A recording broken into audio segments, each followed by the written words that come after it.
May I have your attention, please? Shabbat Shalom, everyone. My name is son of Yisrayl Abel, Yisrayl Hawkins, and I'd like to serve you forever as a priest starting very soon.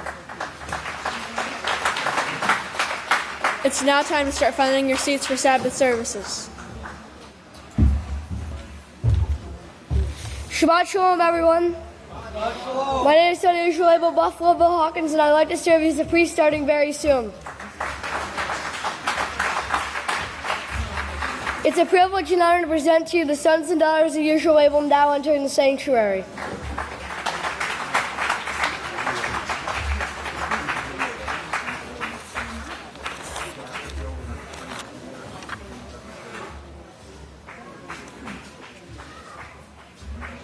And I present one of the sons of Yisrayl Abel, Odahyah Hawkins.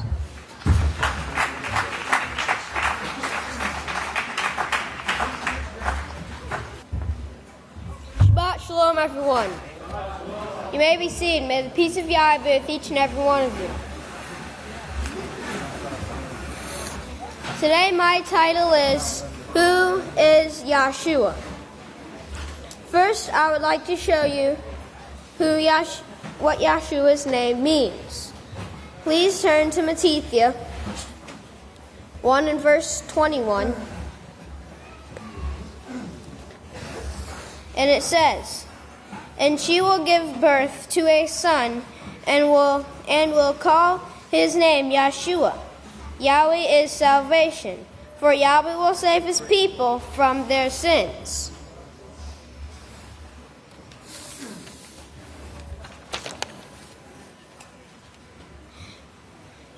Yahshua lived a sinless life.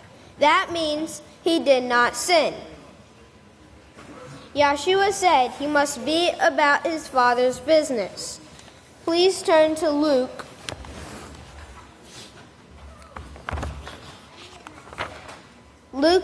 2 and verse 49 on page 783. And it says, "He said to them, 'Why is it that you search for me? Do you not know that I must be about my Father's business?'" And we must also be about our Father's business. So we should follow the example that Yahshua has set for us. We must take a time out in the day to study in the Book of Yahweh in the House of Yahweh literature. Let's take our minds off of war games and put away the Pokemons.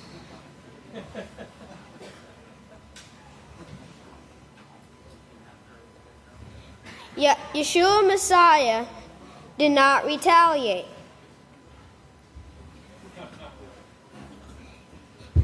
Whenever the Roman army came and with swords and spears and beated him, he did not retaliate. Same thing with Yahshua Messiah.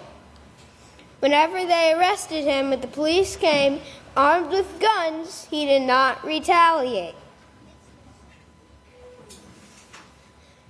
Please turn to Isaiah 53.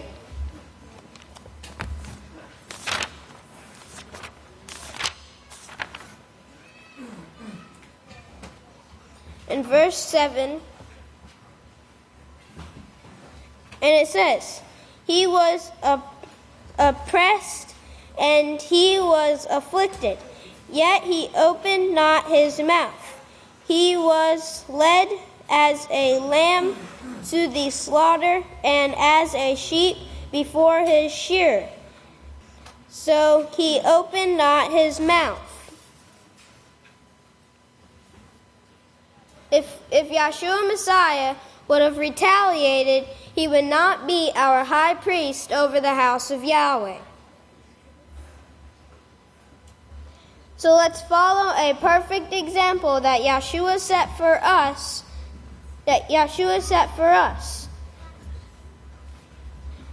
So, who is Yahshua?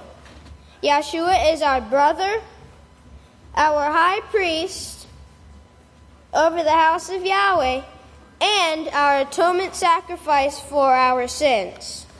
And with that, if you'll all please stand.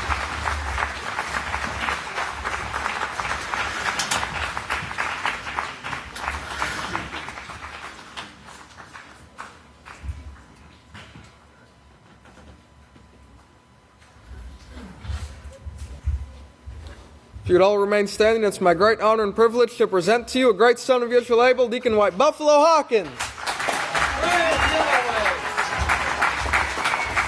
Shabbat Shalom, everyone. You may be seated.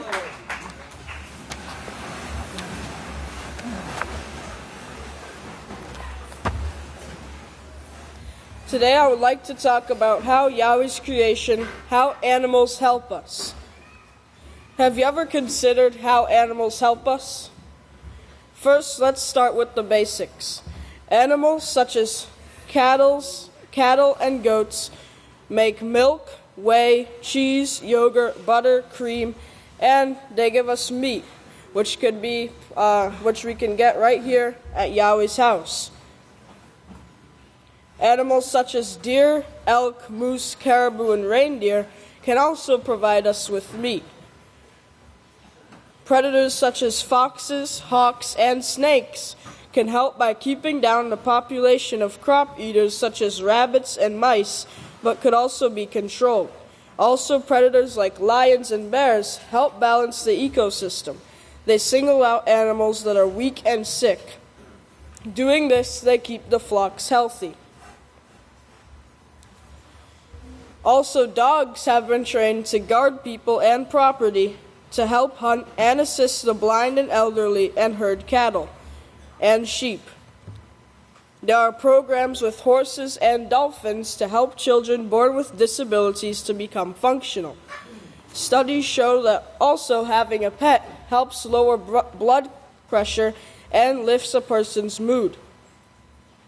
Animals also clean up the earth, such as pigs, vultures, lobsters, catfish, and shrimp are some of the animals that scavenge and clean up the earth. And in Leviticus 11, it talks about these animals.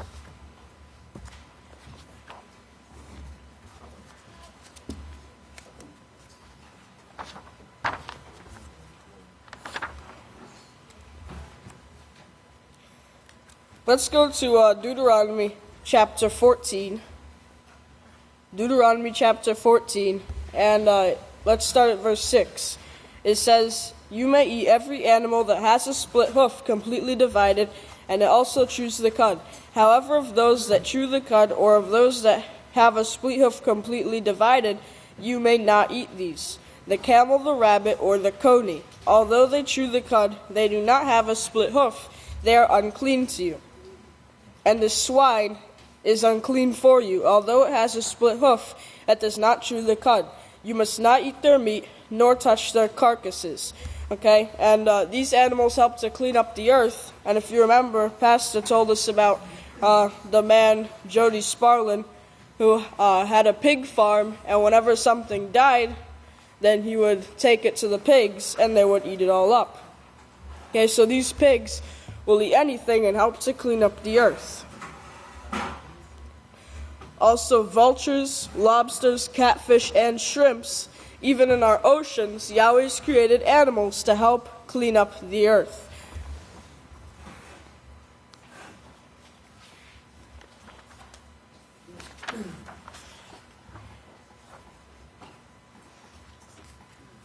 In Leviticus 11,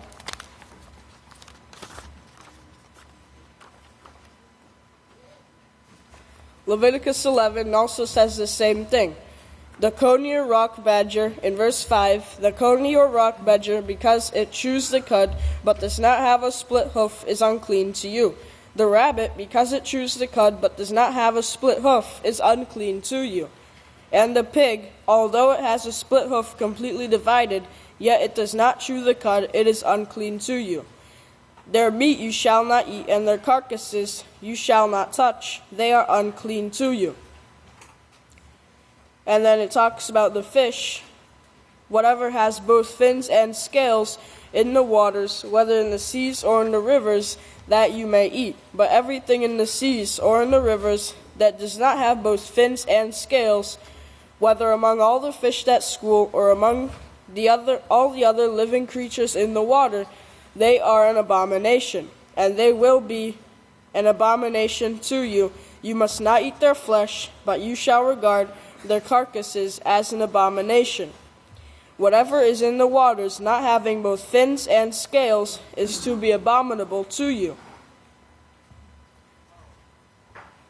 In verse 13 it says, These you shall regard as abominable among the birds. They shall not be eaten, for they are an abomination, the eagle, the vulture, and the buzzard. Yahweh also created bees for the very purpose of giving the clean animals that we eat, pollinating the plants that they eat so they can grow, and then we can eat them. There's different animals that are used popularly around the world for different reasons. In the desert, they use camels instead of horses because they're a more efficient form of travel in the desert. In China, silkworms are raised to produce silk for cloth. Pigeons were the first tame birds used as food and message couriers. Chickens, ducks, and turkeys are commonly used around the world as sources of meat and eggs. All countries have laws designed to keep all animals in check, and there are hunting and fishing laws that every country provides. But Yahweh has better laws, better fishing and hunting laws, and for any questions about these laws, we can come to the house of Yahweh, and they'll show us these laws. Yahweh's designed every animal for a purpose and a reason to help and assist mankind. So in conclusion, we need to take care of all the animals and do not forget their job that they have on the earth in helping us. If you all please stand, it's my privilege and honor to turn over to the Great Kohan Kepha Hawkins. Praise Yahweh.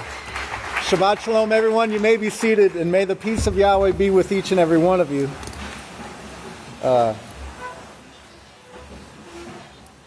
It's a great joy and privilege to be able to address the called out ones of the house of Yahweh and to be a part of this work in these last days. And there's a lot of it. And the work that I'd like to focus on today, as we're approaching this Day of Atonement, this 7th year, I'd like to talk a little bit about unity. Unity, and the title of this speech today will be that unity is not achieved through half-hearted efforts. We can't expect to achieve this going at it half speed or 9 to 5 or part time. Our calling in the house of Yahweh, we have to remember we were bought with a price. All right, our time is not our own. We all like to think that I'm in control. You can't tell me what to do, right? That's the carnal mind thinking that no one can tell us what to do. That's not the way of Yahweh. That's not what we were called here to do. Praise Yahweh. But this is actually a continuation of the sermon that I gave a couple weeks ago about that word, the number 97. And now that I've gotten through a lot of the definitions of the word, I can kind of get into the point of it. Sometimes if you have a bunch of papers, it's like you're rushing to show all these definitions, and you don't really get time to stop and reflect on why this is such a joyful message. Why this is such a miraculous thing, why we have such a great hope to look forward to. Because we do, brethren, we do. We've got the greatest joy in the world. Yahweh gives us great hope, but to the world He's only given to grope. They're all searching for answers. And, if you could just summarize all the news events here lately, it's like the world's going crazy and they're about to destroy each other. That's it. Everything is all geared towards that same theme because they don't have this message of peace that we have here in the house of Yahweh. But, as this Day of Atonement nears and our minds grow near to this thought of unity, it's important for us to know what it is and how to achieve it.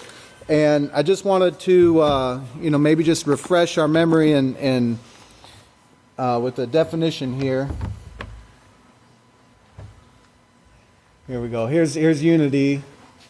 It's the state, quality, or condition of accord or agreement. The combination or arrangements of parts into a whole. And that's one of the parts of the definition I wanted to focus on, to understand that this is a whole. It's not a part thing. Unity will never be achieved part-time, part-way. It has to be all our effort. We have to be seeking this with everything that we have right now, and not just saying it. Not just saying that, yes, we're in unity, but, doing the things that actually show. And for that, let's go to the book of Yahweh in 1 Corinthians 3. This is found on page 888. All right, and look at chapter 3 and verse 3. He says, "For you are still carnal." Notice what defines us as being still carnal. "For since there is jealousy, strife, and divisions among you." Okay, so these are the things that we have to be examining ourselves daily to make sure that we're getting out of our lives, that is not a part of our character. Divisions, we need to be looking at anything that would divide us from one another, from the house of Yahweh, or from the message of Messiah, and eliminate them. Because our time is very, very short, and we need to be taking a close look at this. Let's look at verse 4 and 7. Because oftentimes we like to look at one another and cast judgment upon one another, or take credit for, our own advances, and thinking, well, I'm great at this. Why can't everybody else be great at this? Well, in verse 7 he says, "For who makes you different from one another? What do you have that's not been given to you?" Think about that. Think about that, house of Yahweh. What do we have that has not been given to us? Nothing. If we possess some skill, if we possess some great thing, it's only because it's been given to us. Yeah. Praise Yahweh. And if it was given to you, how can you boast as though if it were not? Okay? Well, I worked hard for this, and I did this, and I did, okay. We have to realize that Yahweh gives us the abilities and talents to attain everything, and without that we have nothing. Every blessing, every righteous thing comes from Yahweh. All right? So when we're dealing with each other, we have to remember that too. So if somebody's slow of learning, if somebody is slow to understand something, that also comes from Yahweh. What is us? What's up to us is to urge one another, to help one another, and to put forth the effort to help one another. If we have some gift, let us use it for the work of Yahweh, because praise Yahweh, that's the only thing. It's the only thing that's important. Everything else is just something that we have to go through right now, but it's short-lived, and it will soon be going away. Look at 3 verse 9. He says, "For we are the laborers together of Yahweh." Together. We are the laborers together of Yahweh. All right? So I want you to be thinking on this page number is 888. And if you remember, back when we first started, doing the call-ins for confessions and reconciliation, remember that you could call in the line and you would say, 888.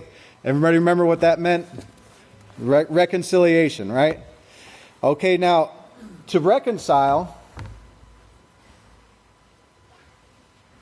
there we are. To reconcile means to reestablish a friendship. It does mean other things, scripturally, and it actually does represent this atonement. But I thought that was interesting, to reestablish a friendship between, to bring oneself to accept, and also look, it says to reconcile my way of thinking. To reconcile my way of thinking. Because if my way of thinking is not Yahweh's way of thinking, I need to change my way of thinking. It's that simple. We have to come into complete submission to be in unity with Yahweh.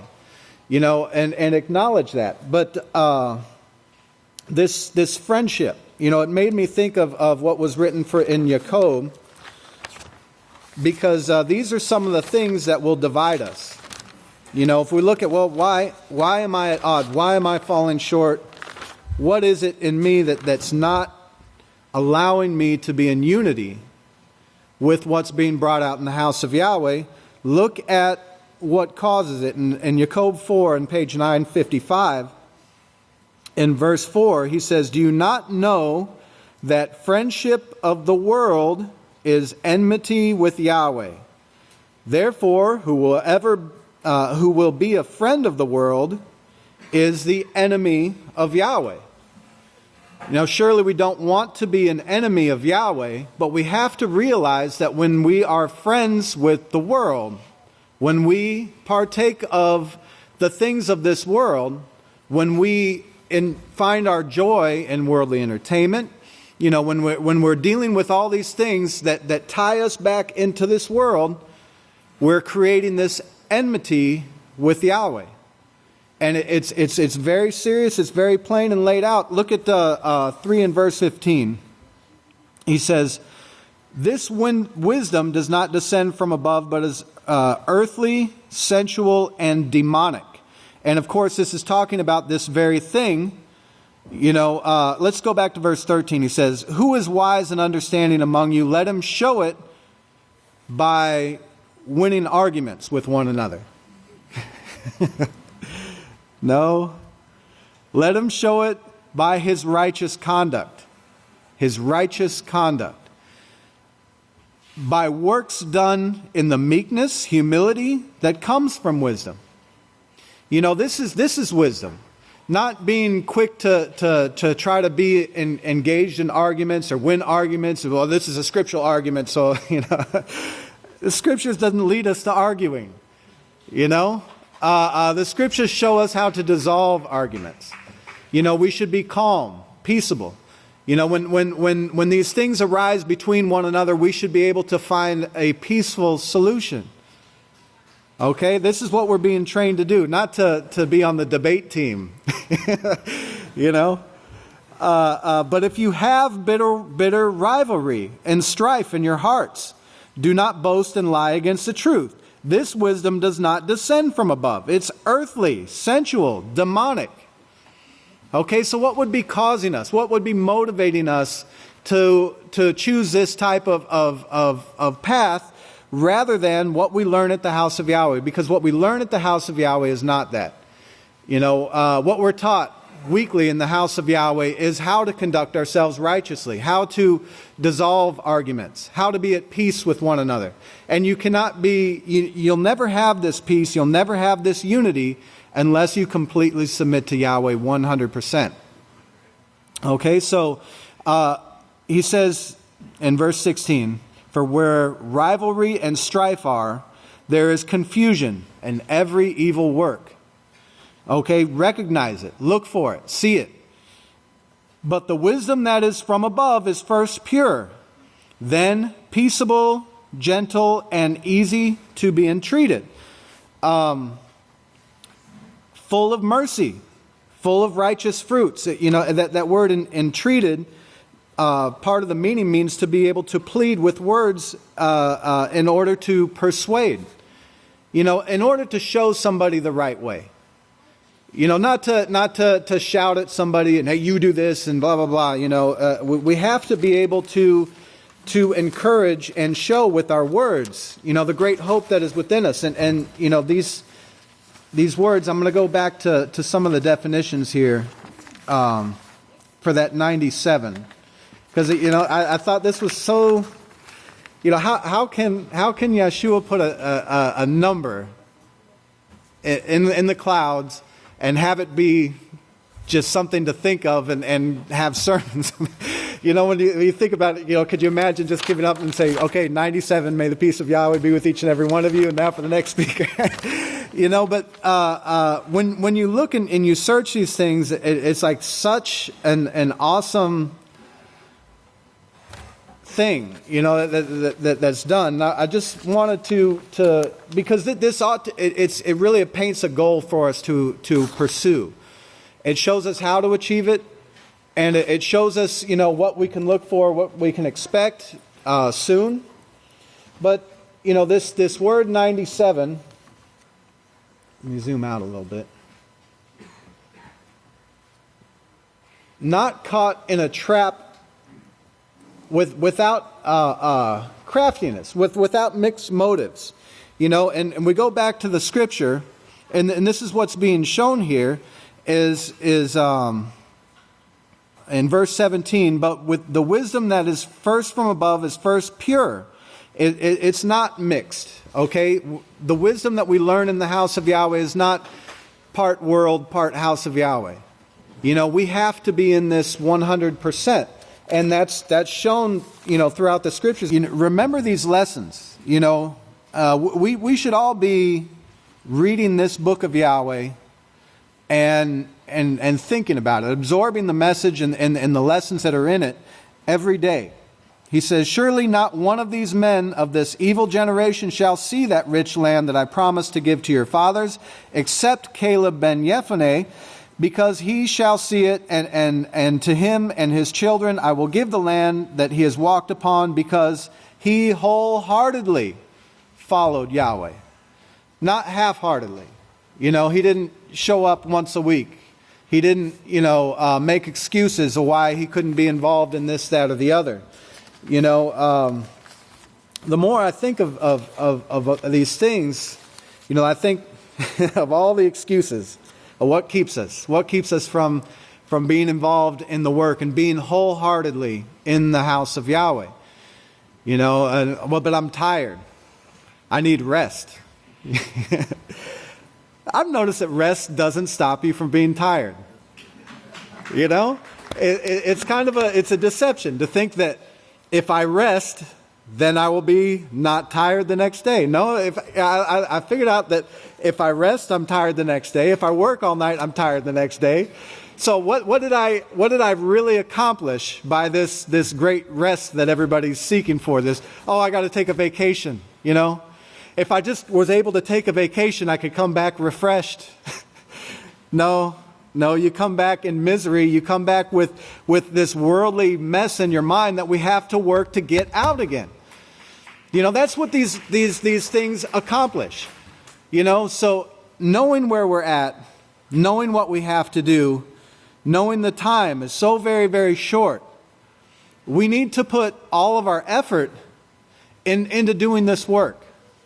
And by doing this, you will acquire something.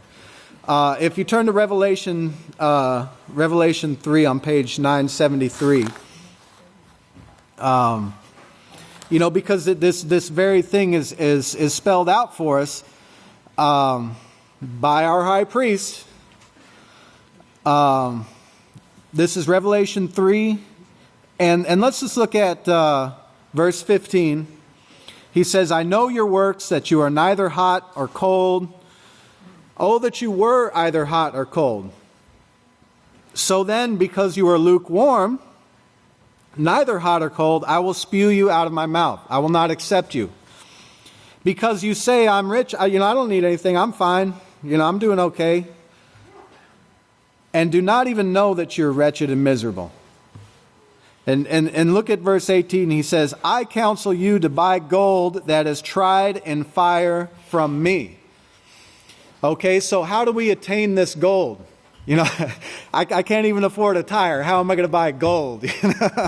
Well, we achieve this. This is something that through the testing of our faith, through being involved in the work, through these laws, by practicing these laws. We can acquire this. This is something that can be acquired through our efforts. But it needs to be something sought after like we mean it. We can't just expect this to come about us, because, I'm in the house of Yahweh, so surely I deserve it. There's more to being in the house of Yahweh than just come here and sit down, We were called to do a work, but I want to show you some of the things that Yahweh has in store for us. Isaiah 61. I read this the last time I spoke, and I was kind of in going over a lot of these words in the definitions. I kept noticing that several of them were in both Isaiah 61 and Zechariah 9. It's like these two chapters speaking of the same thing in different ways. But we see a promise to us in verse 7. He said, instead of your shame, you will receive double honor. And instead of confusion, they will rejoice in their portion. Talking about this time period, this house of Yahweh. Therefore, in their land they will possess double, and everlasting joy will be theirs. For I, Yahweh, love justice. I hate robbery for the burnt offering. I will direct their work in truth, and I will establish my everlasting covenant with them. And their seed will be known amongst the Gentiles. And not so much like we are today, to where we're known as the hated ones. Yahweh is going to turn this around. And you're a complete idiot if you don't believe that. You would have to have just closed your eyes to everything that Yahweh is doing to not believe that in this time period, because He's working a very marvelous work right now in this time period. For as the earth brings, in verse 11, for as the earth brings forth its bud and garden, seed to grow, so Yahweh our Father will cause righteousness and praise to spring up before all the nations. Okay? Through this house. Through this work. But what we have to do right now is to work hard to achieve it. Okay? So, praise Yahweh. We have a lot of great things to look forward to. I would just like to encourage everybody, put all your effort into this and do it wholeheartedly. So with that, I would like to, if everybody please stand, to turn the services over to the Great Kohan, Yisrayl Hawkins. Shabbat Shalom, everyone. You may all be seated. So a little bit more encouragement, so we seek it wholeheartedly. There's nothing like the encouragement of nuclear war, right? That gets you thinking. And we've heard it for many years out of the house of Yahweh, from our great teacher, from the one sent, about these deaths, this destruction that's going to come. And if you cannot see it after today, I don't know, as Vladimir Putin said, I don't know how else to tell you. Because there's not only threats, the emotions are running high. Remember, when decisions are made based on emotions, those decisions lead with regret. They're impulsive. They don't consider the facts. They make decisions based on what they want instead of what they need. But starting out, we see Haiti. Of course, Haiti just endured the hurricane that's hitting the East Coast. It's coming up the East Coast, Hurricane Matthew. But watch the destruction that has come through that very poor country. Remember, they just had an earthquake back in 2010 of devastation. And imagine a hurricane coming of 120 mile an hour winds, and you live in a country where everything is built from sheet metal. Imagine sheet metal flying at 120 mile an hour. That is utter destruction. They're right at now, they're saying 850 dead, but they're thinking they will go over 1,000 dead. And that is total destruction. Watch to see how fast people run to help Haiti. Make a song or something like that maybe, but watch to see what they actually do for them. And then Brexit. France, watch what France is doing now. You have the UK, they're wanting to pull out of the EU. France is saying they must not go unpunished. They must be punished for pulling out of the EU, and that will cause others to reconsider themselves leaving the European Union. They're trying to, by force, coerce people to stay part of this group that they gather fees and they gather taxes from to build their union that they have. And then Russia and the United States. There is a lot of news coming out, from military leaders. leaders that are diplomats, leaders that are supposed to be standing to help bring peace. And it's all centered around Aleppo. Don't forget that city of Aleppo. Russia feels that they need to defend the city of Aleppo because if they can break that city down and gather that back to the Assad government or the Syrian government, that they will be able to put down these rebel forces. And America is feeling that they need the rebel forces to take hold of Aleppo because they want to remove the Assad government. It doesn't take a rocket scientist to see that America wants Assad gone, Russia wants Assad to stay, and there will not be any bending on that agreement. Well, it got so bad this last week where Army generals of the United States were telling Russia, we will beat you down like you've never been beat before. And the State Department's words were, we will send Russia home in body bags. They are making threats. Russia is not taking it lightly. The United States, of course, is offering more threats. The interesting part to notice is that watch where the State Department, when he's speaking, he says, we tried Obama's plan. In other words, we tried going without war. We tried diplomacy. Remember what John Kerry asked for. Remember who he met with. Last week we showed he met with the Vatican. He wanted force. They want force. Well, this Battle of Aleppo, they're wanting to establish, now they call it a safe zone. That's the same words used for a no-fly zone. Senator Lindsey Graham makes it quite clear what that safe zone or that no-fly zone will mean over Damascus or over Aleppo. If you fly your Russian planes here, we will shoot them down. And that's what the United States is telling Russia. They want to establish this. Russia, of course, this last week just moved in more air defense missiles to defend their planes, to defend their military. Now, how ironic would it be that you have two people vying for that top spot that Malachi Martin spoke about, and they're fighting right around, in and around the great river Euphrates, just like Yisrayl Hawkins has said for many years. Praise Yahweh. Now, last but not least, this actually just took place right before services, and they say a huge explosion reported in Yemen, capital of Sana'a, and scores of casualties are feared. Now, the article, this is reported by RT, and the article says an explosion has reportedly rocked Sana'a, the capital of Yemen, and pictures of ravaged buildings have appeared on social media that include reports claiming the blast was caused by a Saudi-led airstrike. Images of destroyed buildings, partly still aflame, have emerged on social media, with some people alleging, of course, that devastation. And then it goes on to say there has been no official confirmation as to what exactly caused the destruction, so they're still waiting for a confirmation, but they're saying it was a Saudi-led airstrike.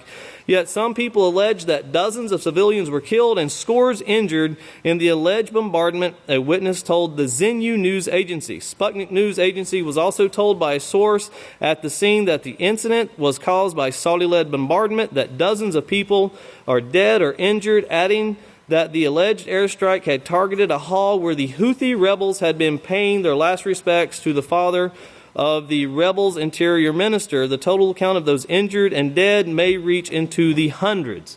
That is just today alone, and that is a huge airstrike. And remember, listen to what Senator Graham has to say about the Arabs. The Arabs that the United States back do not want Assad to stay in power. And remember what we brought out a month ago about that oil pipeline they're wanting to run through Syria. Now that airstrike, just so you know, you can write these numbers down. It was reported by RT at 13:43 GMT, and that is Greenwich Mean Time. 13:43 GMT. That would be 9:43 Eastern Standard Time. And then we have 8:43 Central Standard Time. Now write those numbers down. I'm sure you will need them. At this time, if we could go ahead and play the news. Pay close attention. What you're about to see is Bible prophecy being fulfilled.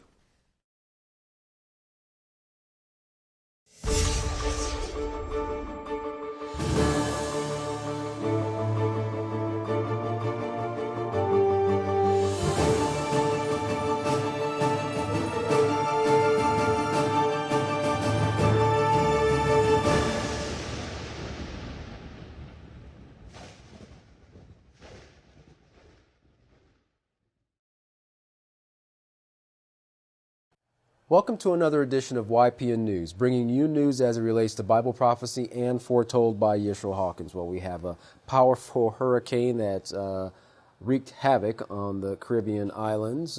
We also have that same hurricane heading toward the southeast coast of the United States.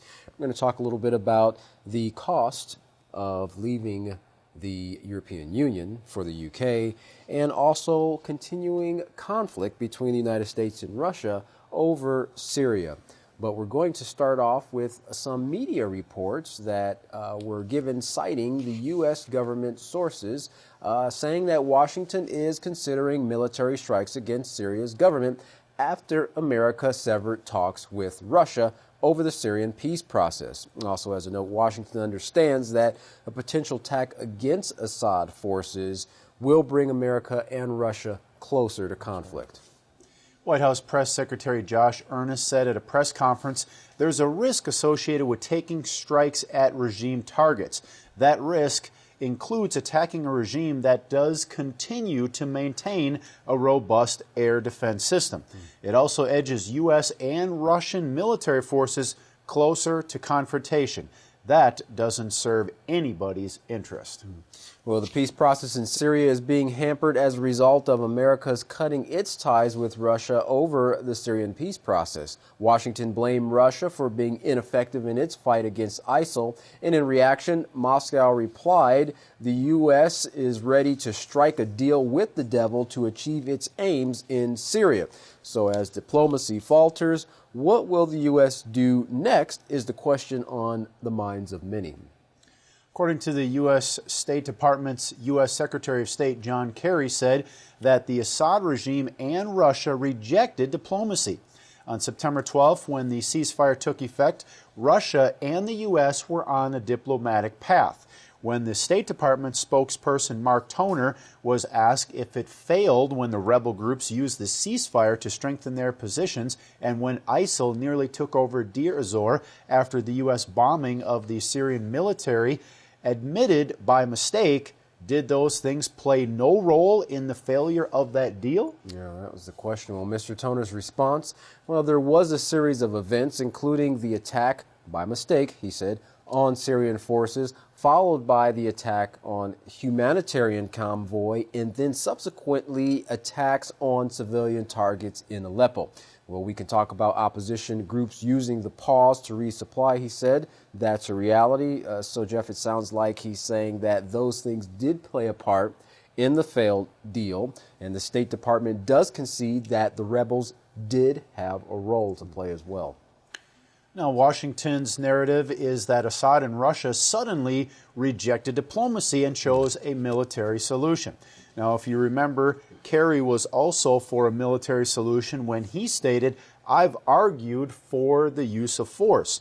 I stood up, I'm the guy who stood up and announced we're going to attack Assad because of the weapons, and then, things evolved into a different process. So I wonder why there's this surprise that so-called Russia and Assad is wanting military force when the United States was at one point. Seems like they would still be on the same page, but apparently not. Many within the U.S. government are challenging the single policy on the Syrian war with the Obama administration, and which is once again considering a military action. And we may once again see the divergence of views within the administration on how to proceed in Syria. Another move by Washington has strained relations with Russia over the Syrian crisis. The U.S. blocked a Russian statement condemning a recent shelling of the Russian embassy in Damascus. RT spoke with Russian Foreign Ministry spokesperson Maria Zakharova about the current diplomatic deadlock. She said, the whole time we were in negotiations, we realized very quickly that the United States had no joint position. Different organizations and structures in Washington were taking different positions on what is going on in Syria, and they have absolutely different views. Sounds like a lot of confusion. That's right. She continued, that was most difficult in our bilateral negotiations because we were not dealing with a partner with a joint view. We were dealing with people who were changing their opinion and point of view on what is going on in Syria actually every day. These concerns were also admitted by people in Washington that, in fact, they were having a lot of change of views. James Carden from the Nation magazine talked about establishing a no-fly zone and how it could be the next move from Washington. In an interview with RT, he said, "There's going to be a lot of pressure on the president to institute a no-fly zone, or the so-called safe zones, in northern Syria, and that would put us on the road to direct confrontation with the Russian Federation, Iran, and Syria." Continuing, he said, when you implement a no-fly zone, you necessarily have to commit acts of war. And we know that there are Russian troops on the ground and in the air, as well as the Syrian Air Force, and of course the Iranians are there helping as well. And even the chairman of the Joint Chiefs of Staff said that these things aren't easy. It sounds easy to impose a no-fly zone, but the reality is much different. Well, we now turn our attention over to our field correspondent, Larry McGee, who has the particulars on a CBS This Morning interview. Larry, who was their guest, and what did he have to say? Big interview this week with Senator Lindsey Graham, who is a member of the Senate Arms Committee, and he sat down with reporters to offer his insight on the escalating crisis in the Euphrates region and the ongoing destruction of Damascus in particular. That, in fact, was the first topic up for discussion, with the question being what the senator thought was the best hope to try and save the people of Aleppo and what the U.S. should do. The senator's response was that there are three things worth considering, and the first is how do you stop the flow of refugees out of Syria, one being slaughtered in Syria and going to Europe and eventually making their way here to the U.S. The senator says the goal is to ensure that people are not being slaughtered and that they have a place where they'll be protected. The idea with the most support in that respect seems to be the notion of creating a safe and/or no-fly zone. But if that option is pursued, then Senator Graham believes the U.S. will be tested because once such a zone has been established, what is the U.S. prepared to do in the event that Syrian planes fly over it?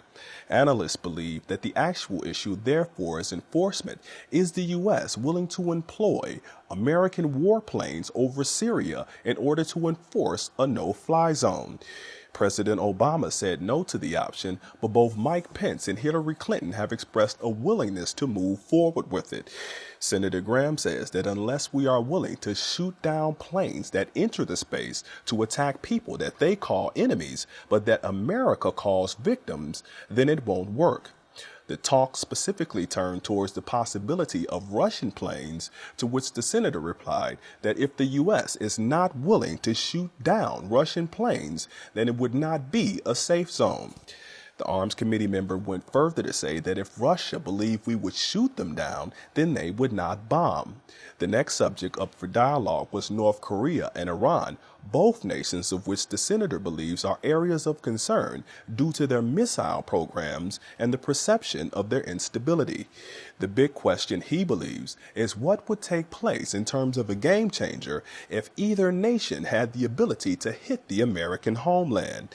Senator Graham holds that the incoming president should be willing to attack North Korean nuclear facilities, and he suspects that if America were willing to do as much, then North Korea would actually cease its program.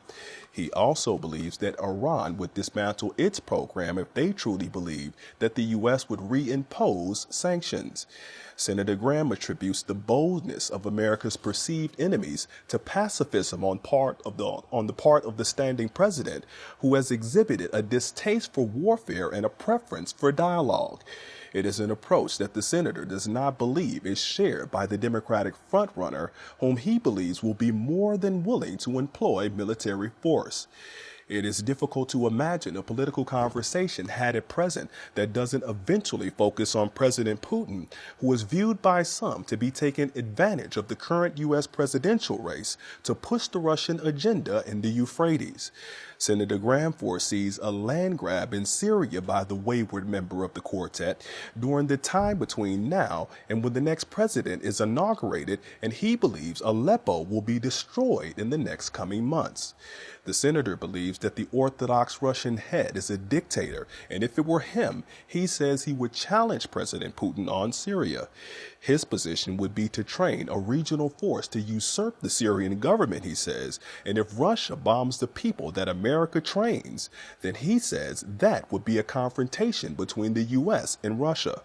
When pressed to be more specific, Senator Graham says he would shoot them down.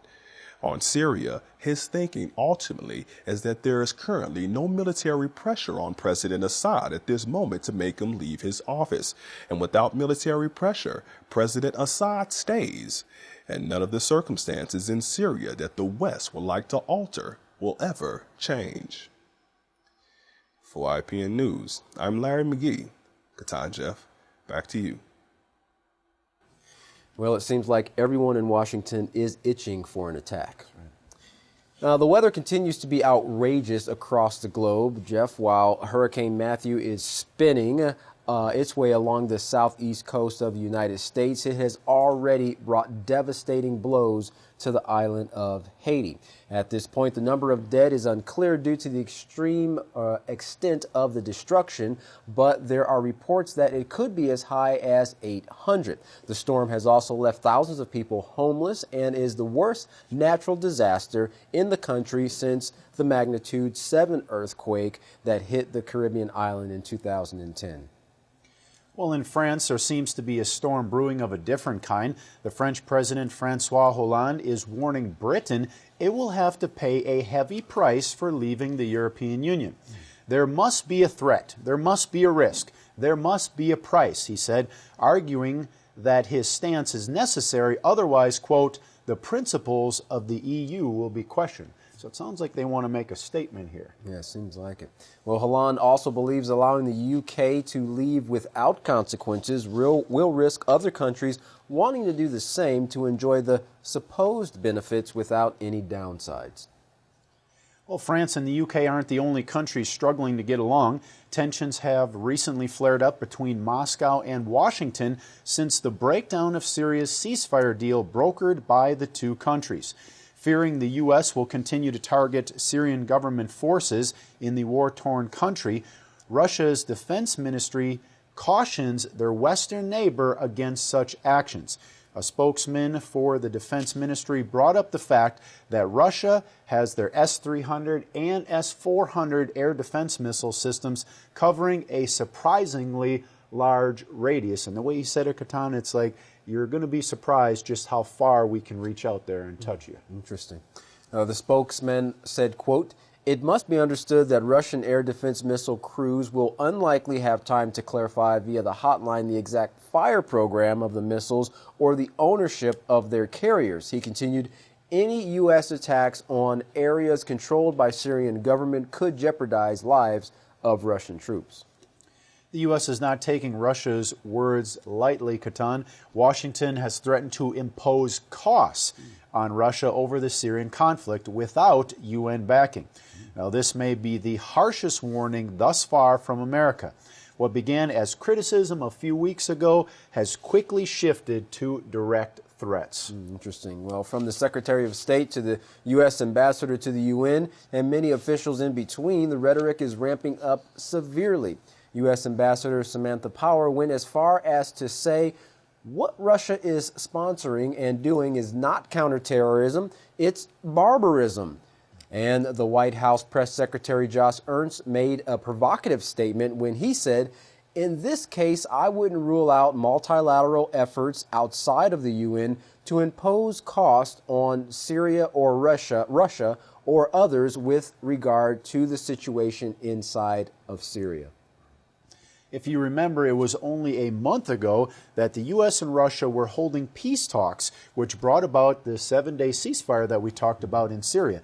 But now the war of words is as threatening as the physical armies.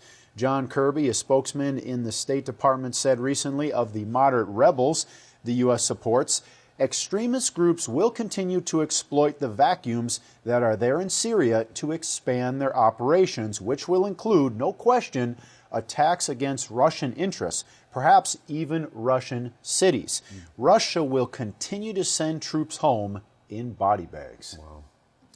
But how did it get to this boiling point so quickly? Well, there are, of course, some key factors leading up to the current situation. First, the U.S. broke the ceasefire when it killed 60 Syrian army soldiers who were on the front lines battling ISIL. While Secretary of State John Kerry admitted this took place, he also called it, quote, a terrible accident.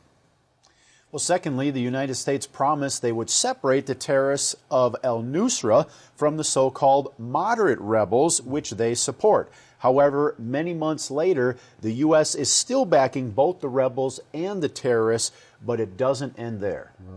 Next, we have the U.S. military officials like Deputy Chief of Staff Joseph Anderson making their position brutally clear. He stated, the next group here is fighting against the regional military powers.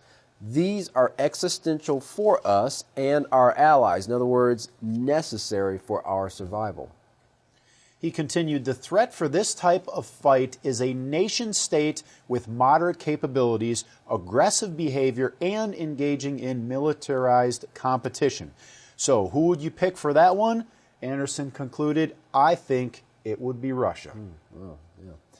Well, another U.S. Army Chief of Staff, Mark Milley, spoke about retaliating even if the enemy only thought about hurting the United States. He said, I want to be clear to those who wish to do us harm. We'll stop you and we'll beat you harder than you have ever been beaten before. While these words are coming from their mouths, U.S. officials are claiming Russia is being aggressive. So seems like it's a... Let's call them the kettle black. Exactly. But there are some people out there who recognize the erratic behavior of Washington, like Michael Raddy, co-editor of BS News. Raddy told RT in an interview, the lunatic war hawks have taken over in Langley, in the Pentagon, and also in the White House. The spokesperson there talking about costs, and remember we said that there are going to be costs there, and the Russian cities being hit, Russian soldiers coming home in body bags. That to me sounds like an indirect order to terrorists to strike wherever they want to. Interesting. Well, news media groups are saying it's like all the talk of peace has been forgotten. And a recent headline from Independent News reads, future war with Russia or China would be extremely lethal and fast, U.S. General warns. Well, the 1 hour burning Yisrayl Hawkins has revealed from the Holy Scriptures is on the way. The lines are being drawn and all sides are hoping to come out on top. The only problem is, in nuclear war, there are no winners. Well, just as the nuclear burning is prophesied, so is the protection for those who come out of this world and start keeping Yahweh's set appointments. Well, don't wait another day. Call, email, or write the House of Yahweh and start receiving the information that is vital to your salvation. Here's how. And when you contact the House of Yahweh, don't forget to request your free copy of the monthly newsletter and the Prophetic Word magazine. To contact the House of Yahweh, you can write them at The House of Yahweh, P.O. Box 2498, Abilene, Texas 79604. You can call them at 1-800-613-9494 or visit them on any of their websites at www.yahweh.com, www.yisraelhawkins.com, or www.yahwehsbranch.com. You can also visit our website at www.ypnnews.com. You can also email them at info@yahweh.com. And for all calls outside the United States, please call the number on your screen. And of course, don't forget the best study resource to the Holy Scriptures on the market, the Yisrael Says program. You can find that at www.yisraelsays.com.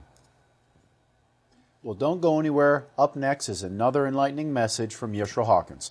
From all of us here at YPN News, I'm Jeffrey Heimerman. And I'm Katan Alexander. Thanks for watching.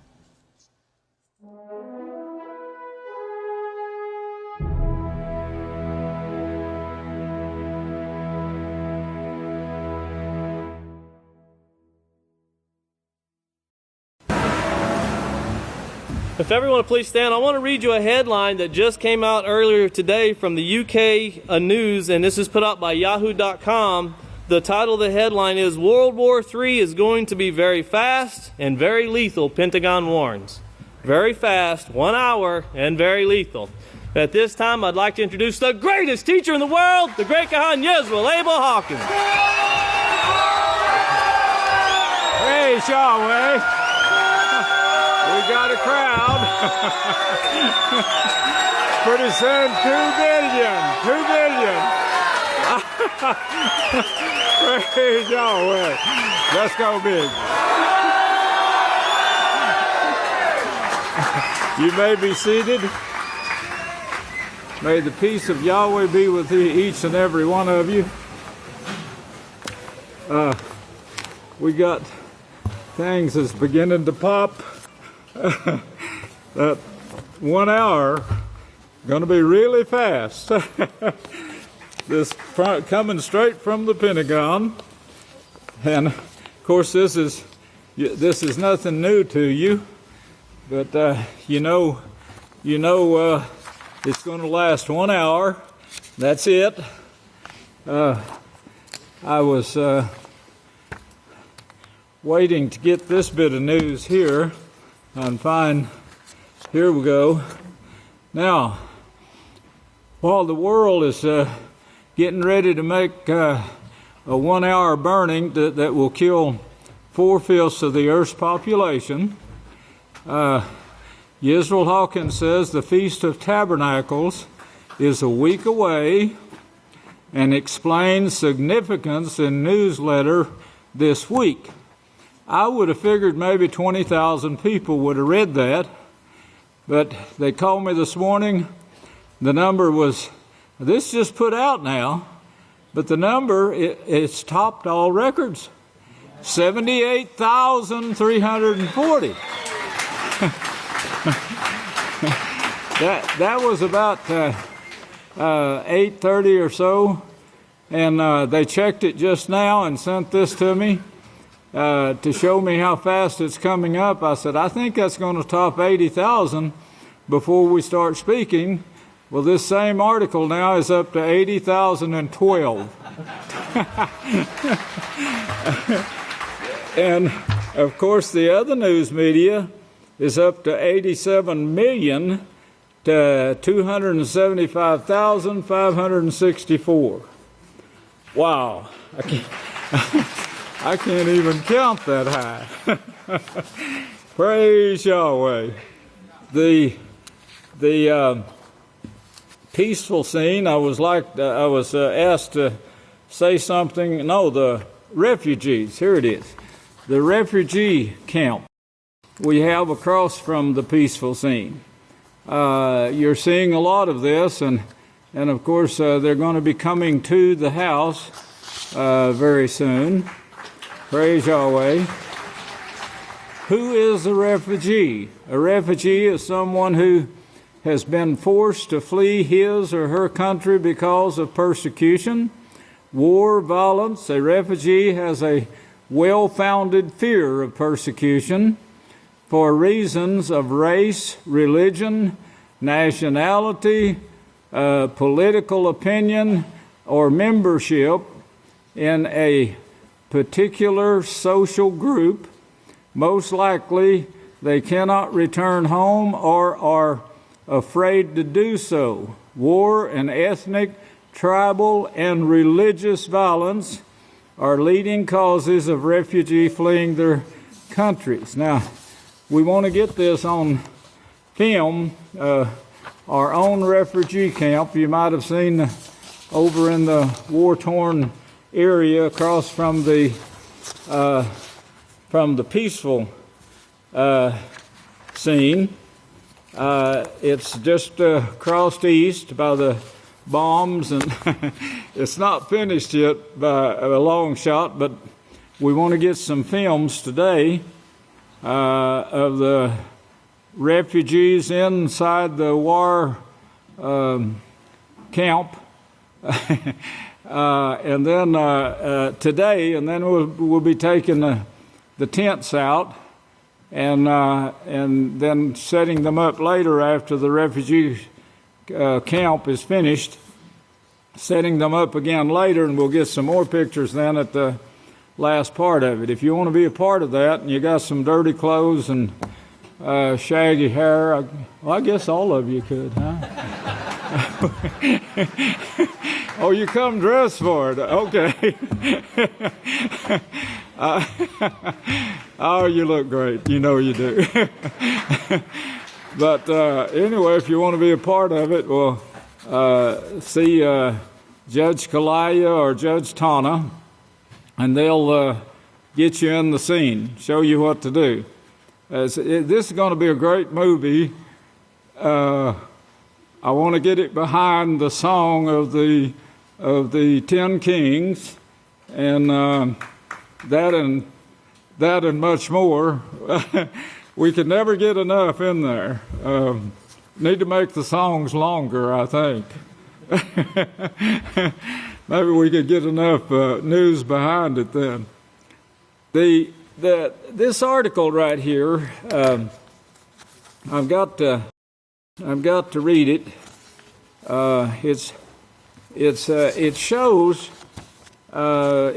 that they have an understanding of what's going on, but that not as much as you do, and where it's coming from. But maybe when we can get this sermon out, maybe this sermon and the ones that are lined up to be brought in Feast of Tabernacles, which is still a week away. I thought it was this week and thought it was last week, and somebody told me we still had another week. I read it on the news. I don't think it's ever going to get there. It seems like it's never going to get here. This is going to be the best feast ever.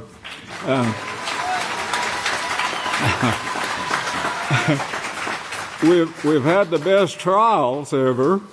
The best trials that I've seen so far, and everybody went through them in flying colors, full rainbow. It's beautiful. This says U.S. seeks to enforce global dominance by unleashing war on countries who oppose it. And this is Assad, the king of Syria. Time is not going to continue. It's here. It's going to end in this year. And we've got a big work ahead of us. We will be able to do it. Yahweh will see to it that we do. In an interview to Iranian magazine, Tehran Foreign Policy Studies, quarterly, on Wednesday, the Syrian president argued that the U.S. resort to force. Now, if you remember, this is what they did in Samuel when they said, we want a king. We don't want Yahweh reigning over us. We want our own king. Well, of course, pretty soon every one of the 12 tribes had kings, and they were all fighting against each other. And this is what you saw. Well, of course, to make a long story short, four of these religions, the strongest religions, were all got organized, like you see Russia, China, Pakistan just joined the group, by the way. There's others that's joining them and saying, we're more powerful than the United States now because of this combination that we put together. Well, in order to bring peace, it's always in order to bring peace, we've got to do this. So they organized this strong army called the Roving Army to begin with, and this was four of these religions that did this. If you remember what I brought out not too long ago, they were not worshiping Yahweh. And the 12 tribes never worshiped Yahweh. There was a few that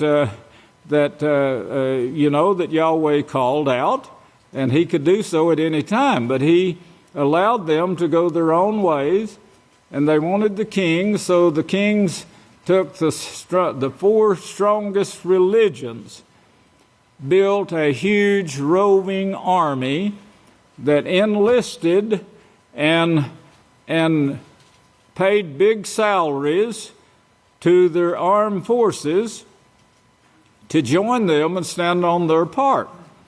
And of course, from that, they actually took over the land of Israel, Jerusalem, and they're listed in Yahshua's day as managers of the city and the house of Yahweh. They took over the house of Yahweh.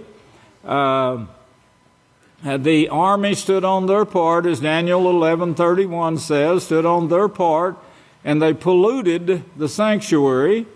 And then, of course, they removed it in 70 AY. They removed it, all the artifacts, all the wealth. If you could imagine the wealth that they took from the people in Israel, it had to be trillions, up in the trillions of gold and silver and everything. And they moved all of this to Rome. And of course, they continued their spread, and they spread into their groups. They got so well organized. You read in history that Judah, and I get this because you're going to read a bunch of lies. You read in history that Judah was destroyed. You know, they took too many wars and they just disappeared off of the face of the earth. Well, all 12 tribes disappeared off of the face of the earth, I think, you know.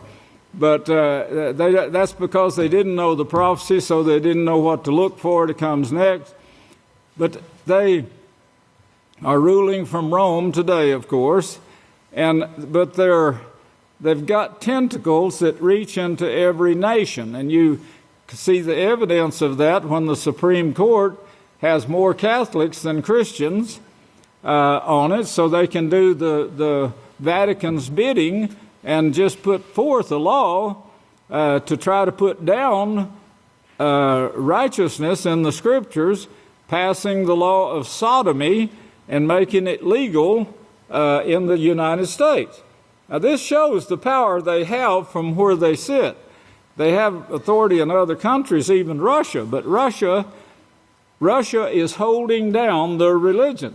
Otherwise, they would be under the authority like the West is, like what we call the West or the United States. The United States is under the leadership of the Vatican today.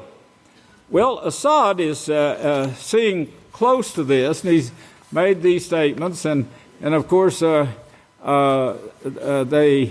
say the United States is not the superpower any longer. They're lying there too. The United States is the superpower, and they will find out, because 4/5 of the Earth's population is going to be destroyed in this fast war. And just like the Pentagon said, it's going to be fast. The Scripture says the same thing, going to be 1 hour. But he says the Syrian president argued that the U.S. resorts to force every time it fears a challenge to its cult, the clout and ability to control the international agenda unilaterally. The president said, adding that the real motive behind U.S. military intervention into foreign countries is to coerce them to submit to American authority, as in the case with Syria.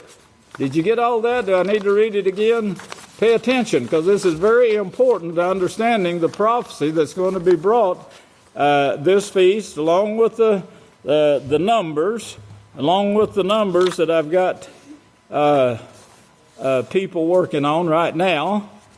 But he says, Washington spares no means to inflict losses on its ideological rebels, including terrorism, psychological and emotional methods, Assad said.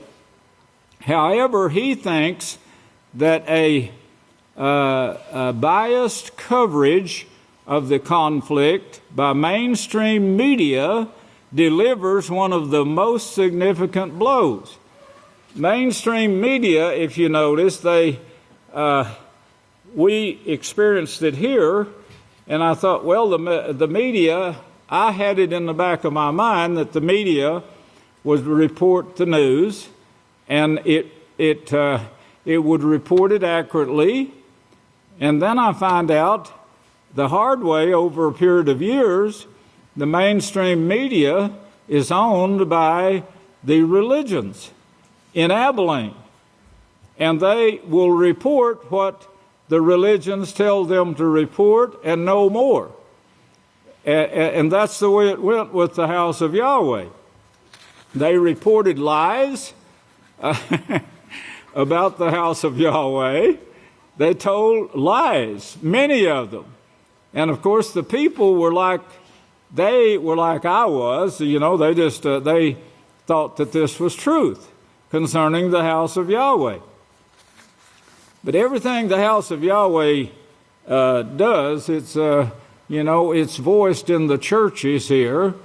If you were attending the churches, you'd hear it probably almost every Sunday morning, the reports of what the house of Yahweh is doing. When we put a post in the ground, they asked our workers when they come in to buy things, they asked them, "What are y'all building out there now?"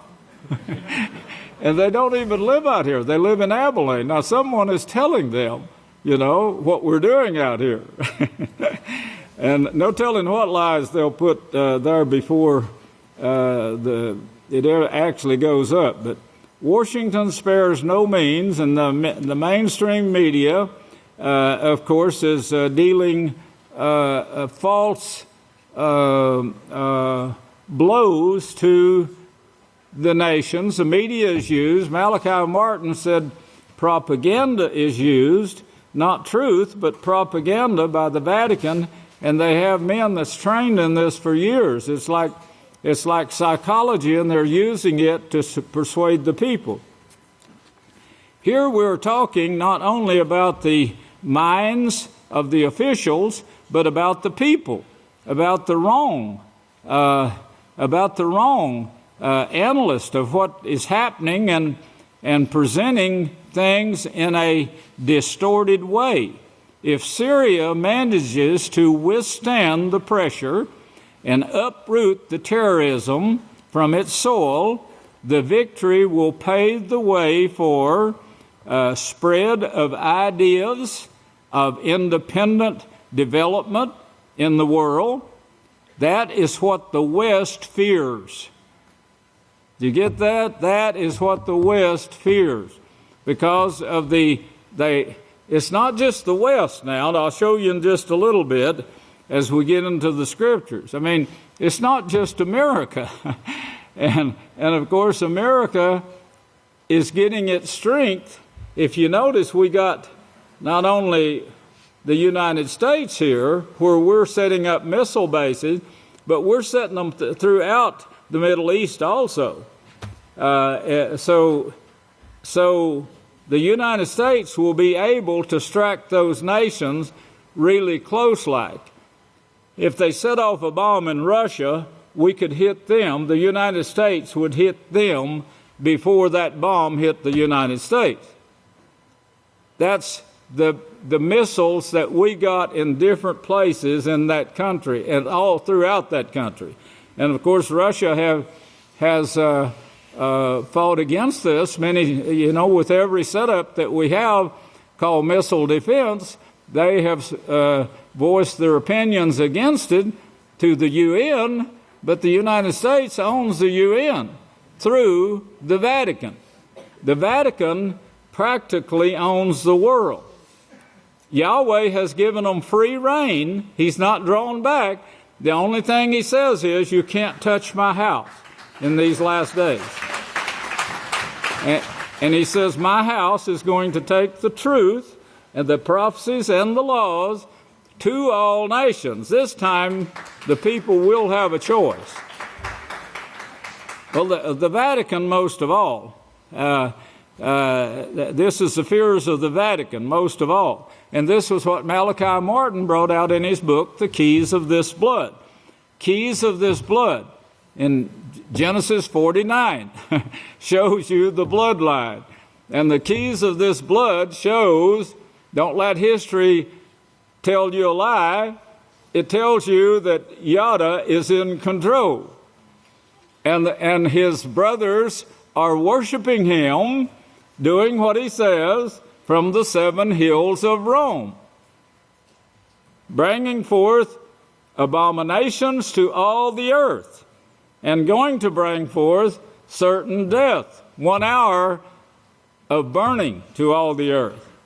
Assad said, adding that what will happen in Syria will affect the political map. The Assyrian president does not believe that the U.S. foreign policy may change its tack in the foreseeable future, as wars are in the interest. Now get this, please. Wake up now and listen. Wars are in the interest of American powerful lobby groups, in particular arms and oil lobbying. Now, if you've seen what's occurring in the African states, if you've paid any attention to that and you know what's taking place in the Vatican trying to rule the world, they have their tentacles there. And those who are suffering from this, if you'll just lend an ear, I'll tell you what's taking place. They control the governments like they do here. They could do the same thing here that they're doing there. And they're building up to this to where they can shut the nations down, any nation down, because it's all the way the nations are operated, it's all on trade. The ships stand out when this is destroyed. Who's going to buy our stuff now? Remember chapter 18 of Revelations. Keep that in mind. Now, in Africa, they told the cities, stop paying. You're in debt. You can't pay.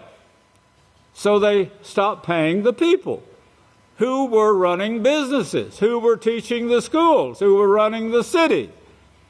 And they said, we don't have the money to pay you this month. Well, next month came. Well, no, we still don't have the money to pay you. Next month came. They still don't have the money to pay. So here come the foreclosures. Now, they had the money to foreclose, but they didn't have the money to pay. And they would not let these people go over. So they took their land or forced them to sell it to, guess who? Oil lobbyist? But anyone else in the gold business or whatever. Africa is a very wealthy commonwealth country. It tops anything that I know of anywhere in the world. But it's easily taken over right now because of these tentacles that have said, don't pay, don't buy, we don't have the money. They've got it set up to where they can break that person, the persons who are governing the land there, who own the land. This is what's taking place, and no one seems to notice it but us, who know what's taking place. Well, those people are becoming refugees, and they are going to need a place to come and stay. Nobody wants them because their skin is black, their skin is yellow, their skin is brown. No, that doesn't have anything to do with it. It's their religion. And they don't want Catholicism, and of course this is what's bringing them down. Just like South America. We see it, the same thing taking place there. And the Pope goes down there to see if they're willing to submit. And of course they said, no, we're not. So the trouble is getting deeper now. And wars are breaking out. And there's a big change taking place in that country there, with just below us here, just a little ways. And people starving, people selling out, and so forth. Well, he says there is no point in analyzing U.S. policies on the basis of common sense, as it is guided by the factional interest, Assad said. It's the faction or factional interest. The factional is guided by the factional interest. And that word, if you'll write it down or try to understand it, it's a party or group, as within a government. And that's what you see in the U.S. This word he used here, factional, it's a party or group as within a government that is often contentious, self-seeking. That's what the apostle said. No love for anyone except self-interest. And that's what you see taking place in Africa at this time. But not only Africa. This is just more obvious in Africa than anywhere else. But it's taking place in other countries. Party spirit, that's Masonism, when marked by dissension, contentions, and, of course, quarreling. The political interest, this started, if you go back to Genesis 49 now, with this in mind that was spelled out here, he doesn't understand this. Assad sees what's taking place. Putin, other world leaders are talking and saying this is what's taking place. This is what's being set up. They're wanting to govern the whole world. They want a new world government. If I put it that way, maybe that will open some eyes. A new world government, and this is what Malachi Martin brought out too. And he said in his book, The Keys of This Blood, we could have trouble with Russia and China because they are people, they're nations that have managed to keep their own wealth inside the nations. And he said, this the Vatican doesn't like. And of course, they are going to go to war. Scripture shows it, as well as they know it there also now. They're realizing this is what's going to take place, and they're realizing they can do this within an hour. 1 hour. It's all going to be over. The United States hopes to come out on top. The Vatican hopes to come out on top. Russia and China hope to come out on top. They all know it's coming, and they hope to come out on top, each one of them. So this means first strike quickly. And it could come at any time. But here in Genesis 49 now, then Jacob called his sons. This is the heads of Jacob. I brought out a lot on that in the newsletters and in some of the sermons. So the heads of Jacob, they were called, had taken over Israel with their kings. And then Daniel says, I saw this fourth beast forming out of the earth. That is, out of the people of the earth. This fourth beast forming. The same beast that everyone, even the Christians, know this. The commentaries speak on it and say this fourth beast is Rome. That's the ones that fit this. And of course they all understand that part, but they go ahead and go to church on Sunday following this beastly system that is condemned, and Yahweh says it's going to destroy itself. Speaking of destruction, again, don't ever think that Yahweh would destroy anyone. Yahweh is trying to get the people not to do this and saying you're going to destroy yourself. Well, this lake of fire he's going to cast you into. Now, if we could get all these scriptures translated correctly, there would be no problem. But it takes time. It's took us several years in this already. If we had the use of our subconscious minds, we could do it in a matter of week from our own press room. But we don't have it.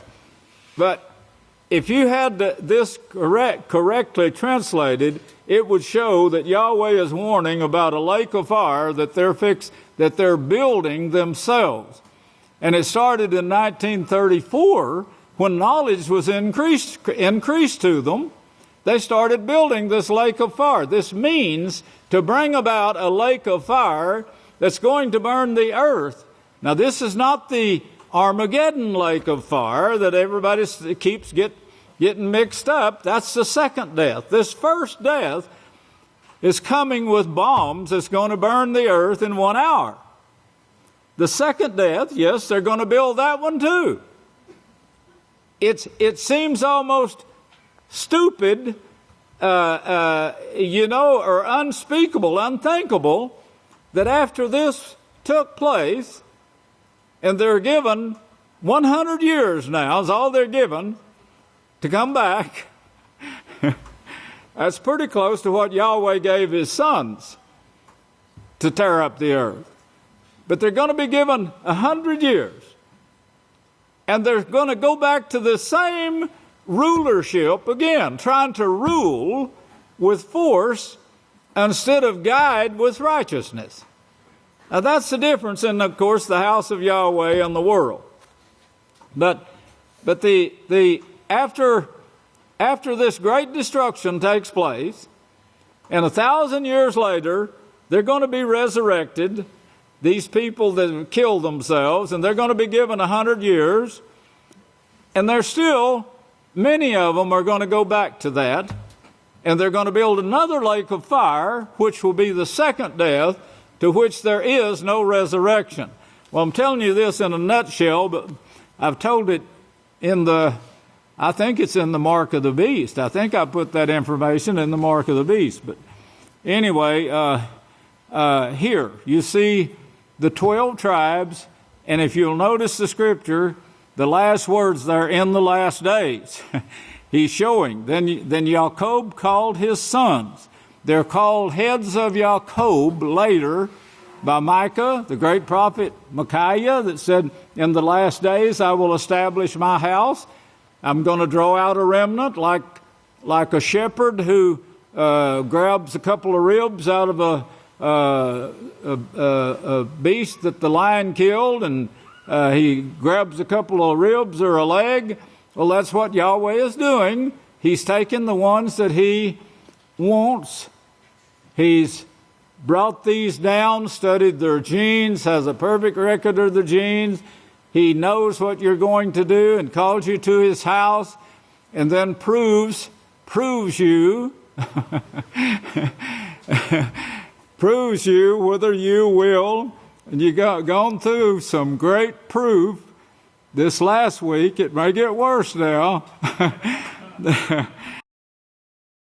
I know you'll pass it, but it may get worse between now and Tuesday.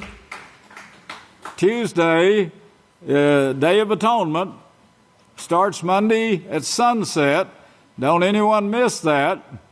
Look forward to it. Praise Yahweh that you got the opportunity. Then Jacob called for his sons. These are the sons of Jacob that became the heads of the nations, that formed the roving army that became, along with their Pharisees, Sadducees, Essenes, and Herodians, that was the religions. It was the religions that was at war with each other. It's still religions that it is at war with each other all over the world. Well, he said he gathered together so I may tell you what will befall you in the last days. Well, of course, this was a prophet of Yahweh, a righteous Abraham, Isaac, and Jacob. Yahshua said, you're going to see them in the kingdom. Speaking of the Pharisees, Sadducees, and Essenes, he were their children, their offspring. And he said, but you will be cast out. You won't make it. You're seeking to kill me, the one that's telling you the truth, he said. Well, he said the last days now. Last days. Now keep in mind the words of Yahshua when he says in Luke 24 and verse 25, "Oh, fools, fools, unbelieving, all that the prophets have spoken." And then what Yahweh said in Isaiah 34:16, search out the book of Yahweh and read. He said, not one of these is going to fail. Talking about the prophecies and the laws, not one of them. He said, I am their shepherd. And not one of these is going to fail. And Yahshua says you're a fool if you don't believe all that the prophets have spoken. With that, let's go over to Revelations 21. I've got to spend a little time on that one. Revelations 21. Revelations 21. Don't ever let Satan know that you got a doubt. If you got a doubt, go to Yahweh instantly and tell him to slap your face or wake you up, beat you on the head or something to get the doubt back to Satan who gave it to you to begin with. Remember, she's great at that. She took Eden, the protected place. That's what Eden means. They were well secure. They were being taught the laws of Yahweh, peace, joy, love, abundant living. And she went to Eve and turned her against Yahweh, deceiving her. Well, today she has trillions of ways of deceiving. It's all going to crash very shortly now, but she has trillions of ways to deceive people into following the Baal, Cush, Nimrod system. The Cush Nimrod system. You should be well acquainted with that by now. In Revelations 21, look at verse 8 first. He says, but the fearful and the unbelieving, he says, and the abominable. Well, of course, the abominations, Yahweh showed the heads of Jacob. This is in Isaiah 65, 2 through about 5. And he said, though following the priest who eat pork. Following the priest who eat pork. That sermon was brought this morning by one of our young deacons. Did a great job. But Isaiah 65, he shows this. He says, I've spread out my hands all day to you, from early till late and so forth, warning you of what you're doing. And this is going to take place, he said. Then Isaiah 66:17, he said, you're all going to be consumed together. Now that was the report of the sons of Jacob, who Jacob was actually warning them then what their rebellion was going to bring in the last days. Not at that time. They were going to travel through 6,000 years of history here, travel through, and then at the end, in this last generation that began in 1934, he said, you're going to consume yourselves in this. That's the way it should have been written.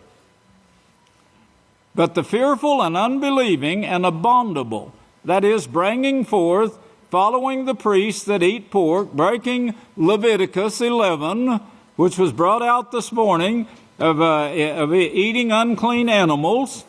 And of course, I've got a stack of articles that shows the poisons that come into the body, and from that, and sexual sins and so forth. Guard yourself this feast. Don't let lust, even if it's exposed to you, don't expose it. Don't dress your body up to cause lust during this feast. Don't ever do it. But don't allow your eyes to fill your mind with lust. It shuts off the understanding that you need right here. And you're going to need it worse as we get closer here and see the dangers. Someone was expressing, they sent an email and they said, it's really getting scary. What do we do? Well, remember what Yahweh said. You're in the protected place. But Satan, if Satan can pull you out with lust, or if you pull someone else out by dressing up your body to make somebody lust after it illegally, Yahweh said, if you do this to one of the little ones, then you're guilty and will suffer this burning along with those who brought it about. You're not going to get into the kingdom unless you get your mind on bringing peace, joy, and love to the world rather than lust, wars, and fighting to the world, and sickness and disease. Well, this right here, he shows the unbelieving, and he lists with it the priests who bring forth abominations that he spoke of in Isaiah 65, 2 through 5, as following the priest who eat pork, eat swine's flesh. That's what you're doing when you do this. You're bringing forth abominations. Whether it's the eating of the pork or bringing forth the lust, you're guilty of bringing people or causing little ones to sin. You're a murderer. And that's what Yahshua tells you. Don't do it. Just don't do it. You don't need it. What you need is to display righteousness. If they don't lust after righteousness, they don't really need to be here in the house. Or maybe they need help from their counselors. Saying, change your clothes. Put something on over this.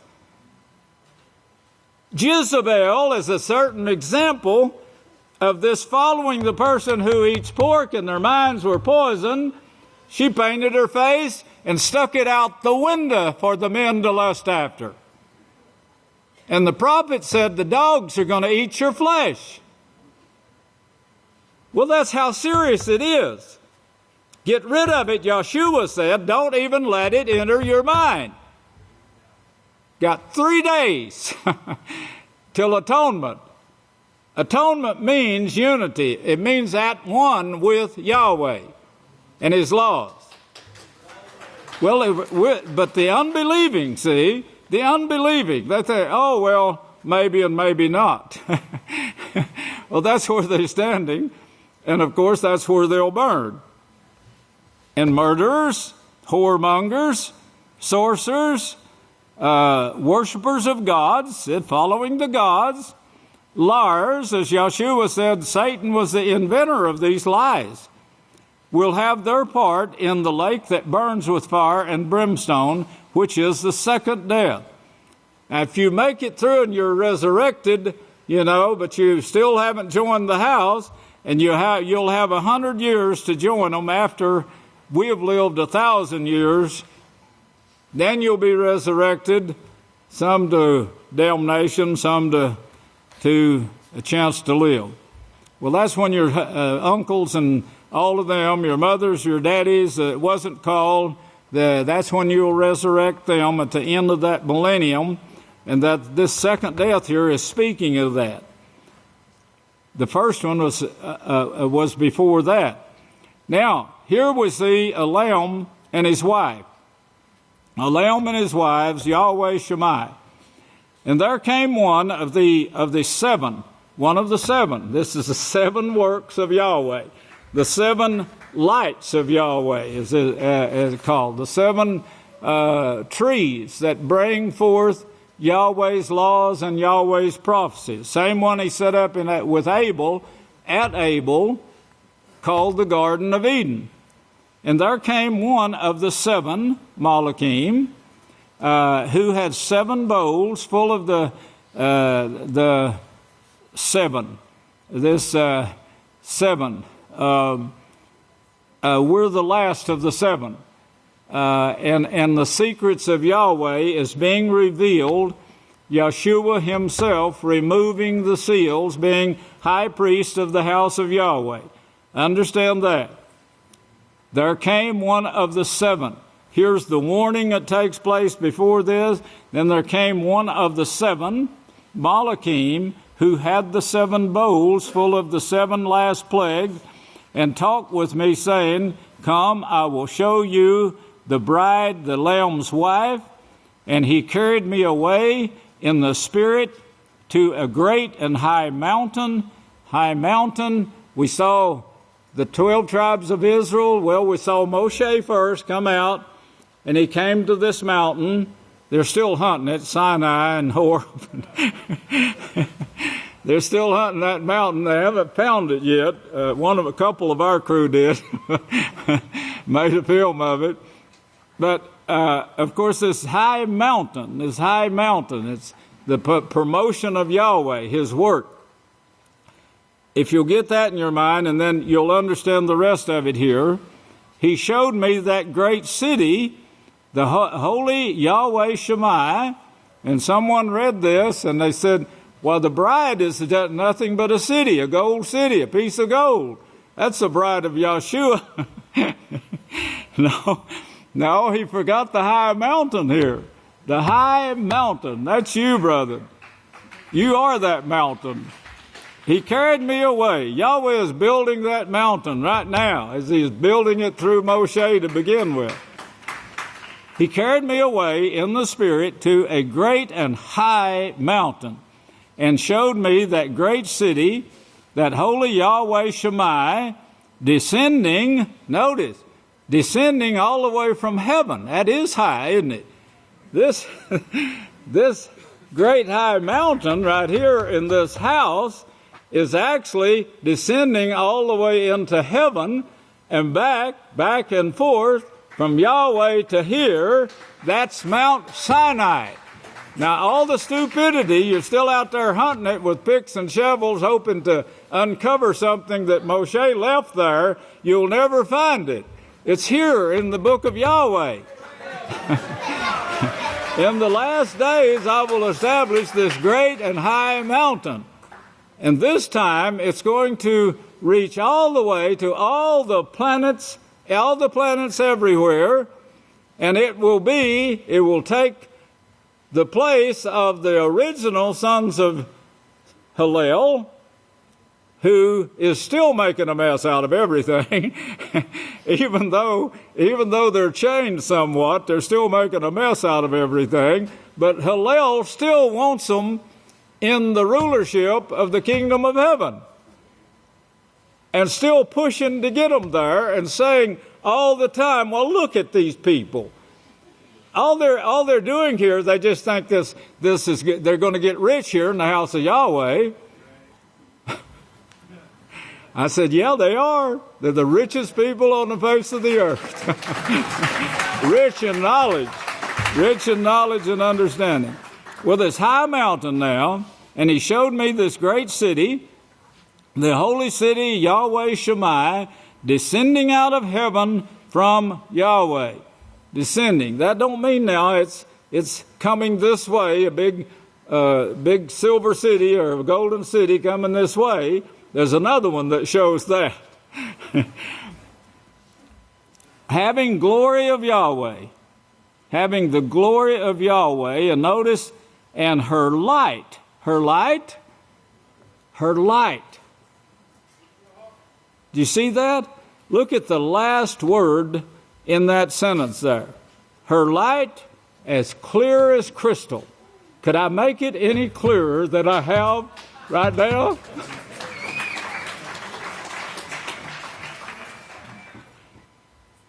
Having the glory of Yahweh, we're the ones that's showing the difference. As Zechariah said, we're showing the difference in the ways of Yahweh and the ways of the world. Right now, the ones in rulership, Yada, the heads of Jacob, worshiping Yada on the 7 hills, Yes, he's still in control. His children are. And of course, his brothers are still praising him. And he's got his hand on the neck of every enemy. And this is what this man from Russia finally recognized. That they've got their hands on the neck of their enemies, and they're putting the pressure on them. Assad from Syria. He's recognizing what is taking place. He don't know why it's taking place, that the great plan of Yahweh that is taking place here, where Yahweh is allowing these people, the tribes of Jacob, that was shown in Genesis 49, 10 and 11, we'll get there in a minute, for the last days. They're ruling the earth. He has his hand on the neck of every enemy. And when he sees them step out of line, as Assad said, they start getting independent. That's when the pressure is starting to be put on them. Well, of course, they're getting tired of this pressure now, as is always the case.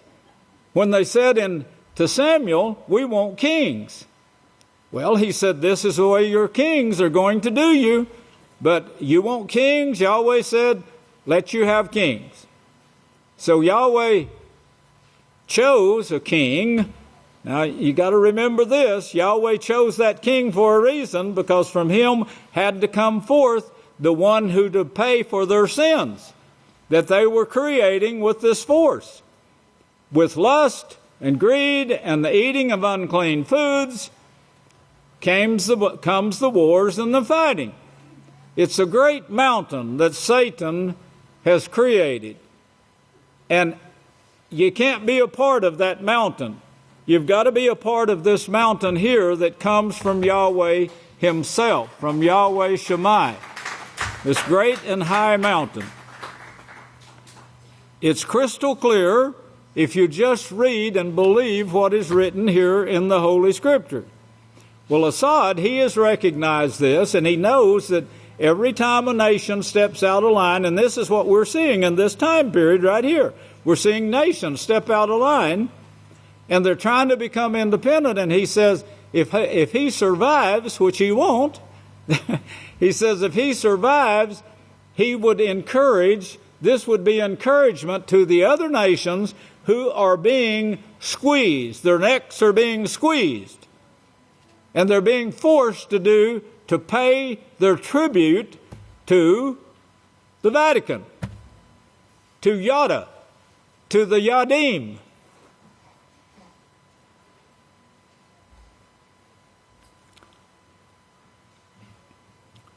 Well, it's clear as crystal. That's the message that's going out today, and it's going out to all the world. And as I showed you at the beginning here, they're listening.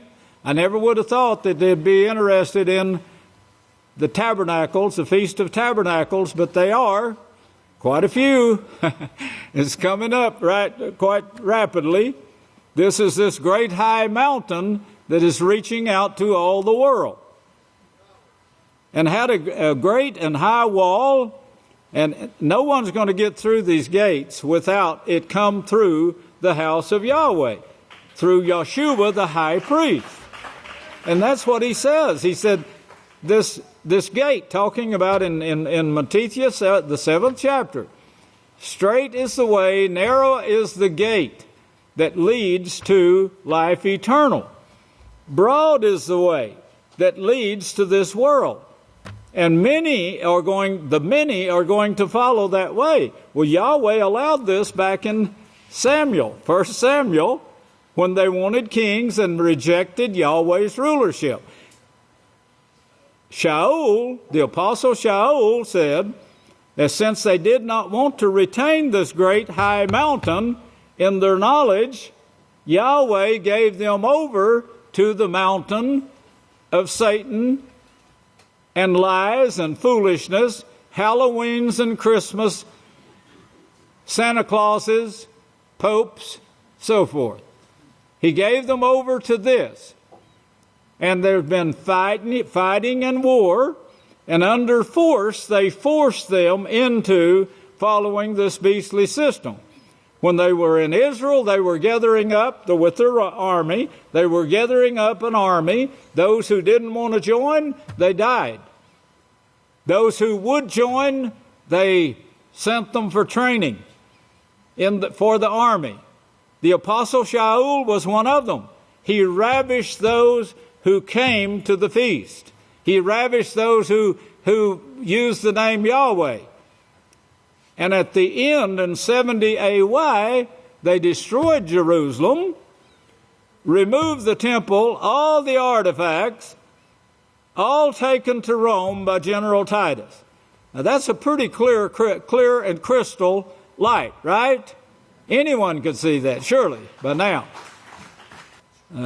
12, let's read on. Had a great and high wall and had 12 gates. And remember, this is to guard the way to life. Verse 13, on the east gate. Verse 14, the wall of the city was 12 foundations. Now, we're putting this, the gematria, into the gematria now. And it's taken some time, and it will take some time, but I hope to have it by sometime during the feast. All of this right here that I've been working on since 1982, by the way. That's a pretty long time. But now we're hoping to find some answers in another direction here. He who talked with me had a golden reed. Wow, did you get that? Did y'all get that? Golden reed, he who talked to me. This was one of the 7 talking to me. I'm talking to you. If you said that, I'd be talking to me, to you. Put yourself in the place of the person I'm talking to here. The one who talked to me was one, as you see, Yahweh, like it was in Daniel, where he showed Daniel someone who was talking to him, but he is preaching in a future generation, but he was talking to Daniel. Well, here's the same thing. And he who talked with me had a golden reed. A golden reed. Hold your place, hold your face, and don't turn. Take your other hand and turn back to Revelations 11. Revelations 11, and you'll see who was talking to me at that time. To Yochanan, who copied this.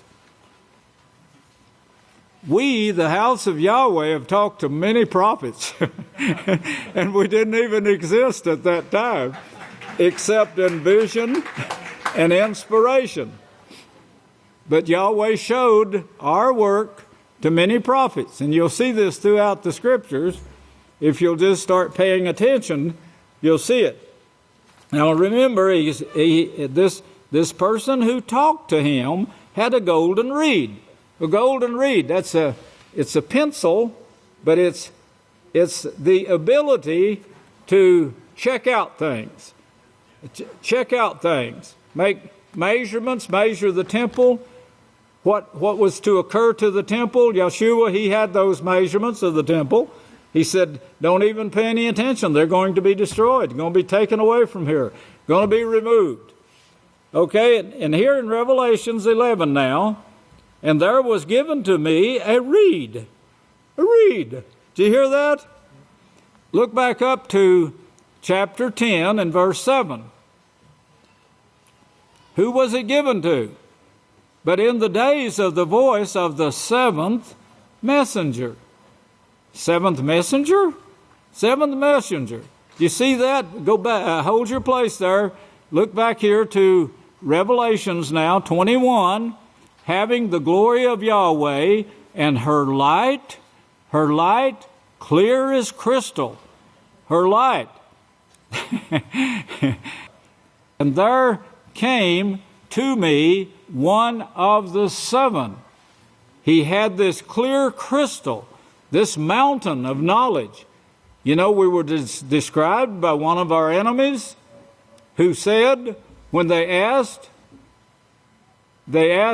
Shaul asked him, what do you think of Yisrayl Hawkins? And he says, he's a mountain of information. And that was an enemy.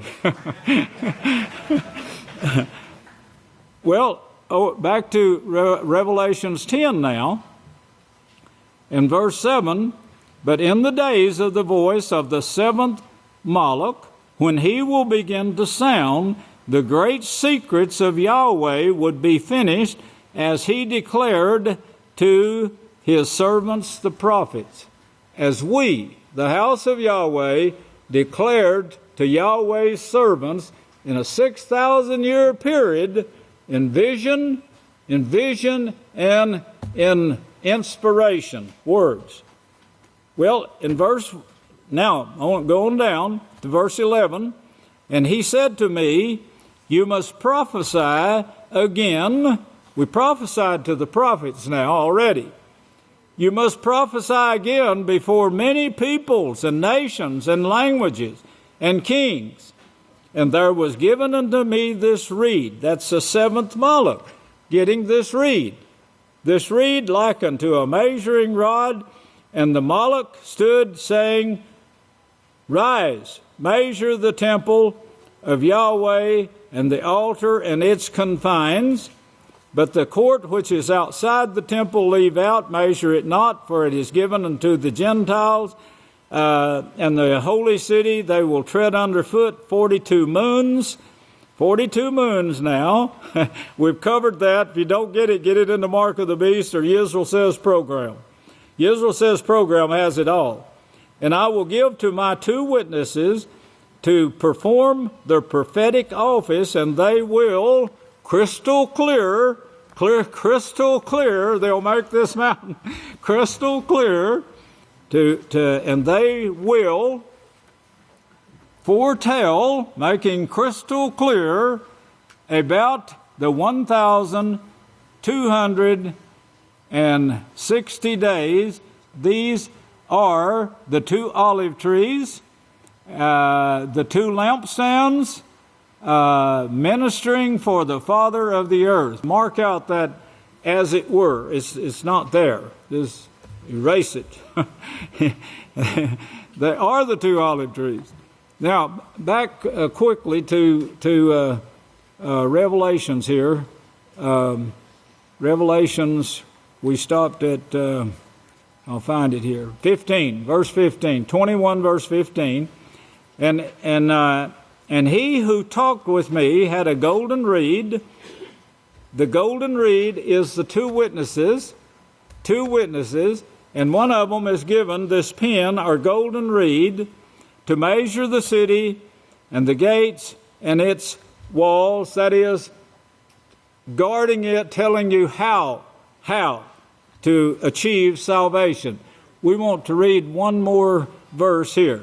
And the city lies 4 square. Well, these are the measurements now that we're working on, and we'll hopefully have the information by the feast. I want you to go back to Genesis now. Genesis 49 again. Genesis 49. Now, don't forget all that information there. Keep it in your mind. This is what's taking place. Genesis 49 in verse 1, and get the words last days in that sentence. You see it? Last days. I'm showing you what is going to take place not right now. This man was dying.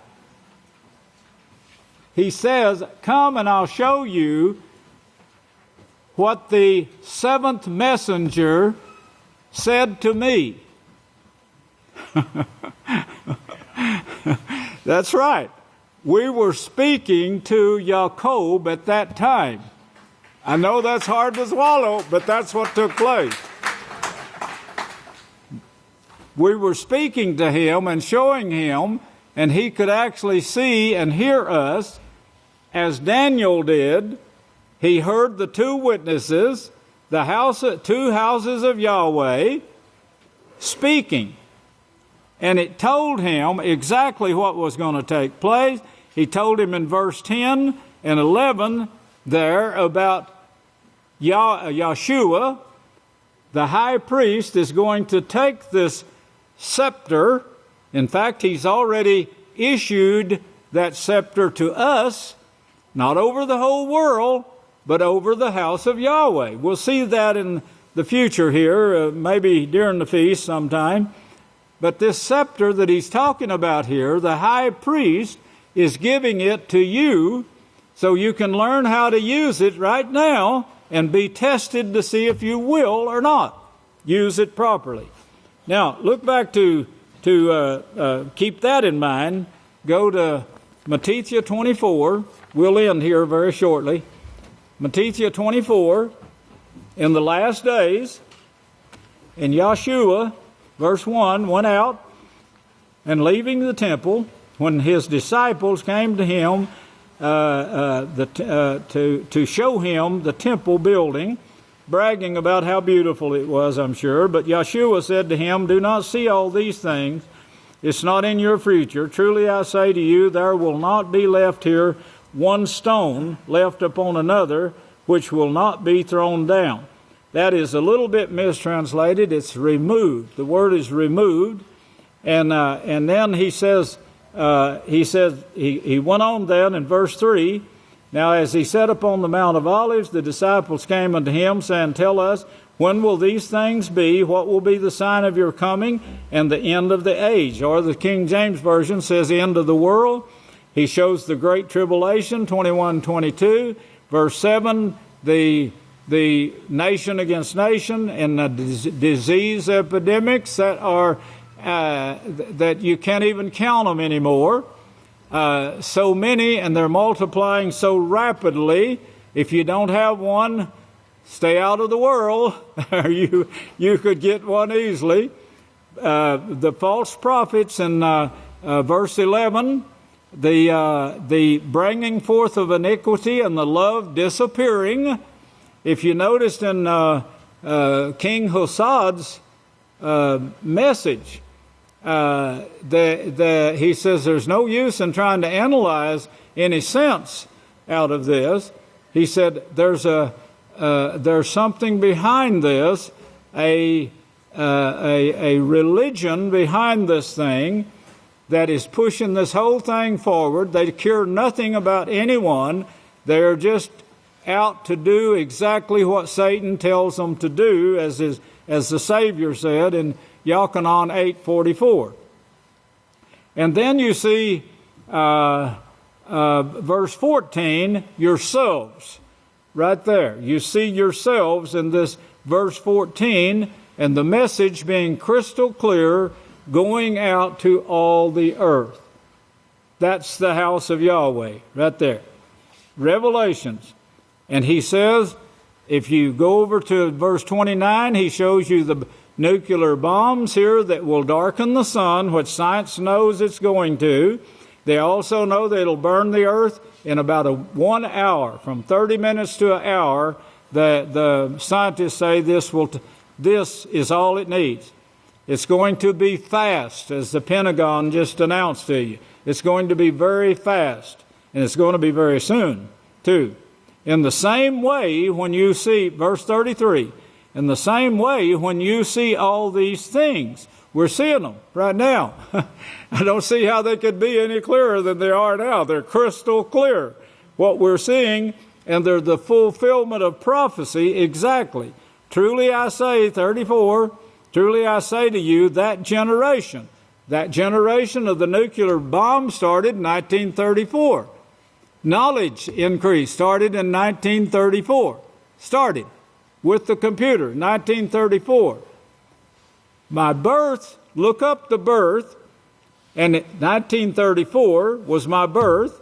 If you look up those numbers in Strong's, it'll point you back to when I was conceived in 1933, and exactly what I would be doing. That's the last light, or the seventh lamp. The seventh light that makes things crystal clear. And we are making them clear, brother. I don't see how anyone could keep from understanding the prophecies once it's presented in this manner. It's just unbelievable how anyone could doubt these prophecies. They are being fulfilled one after another. And Yahweh says to you, fear not, but reverence the word of Yahweh, every word of it.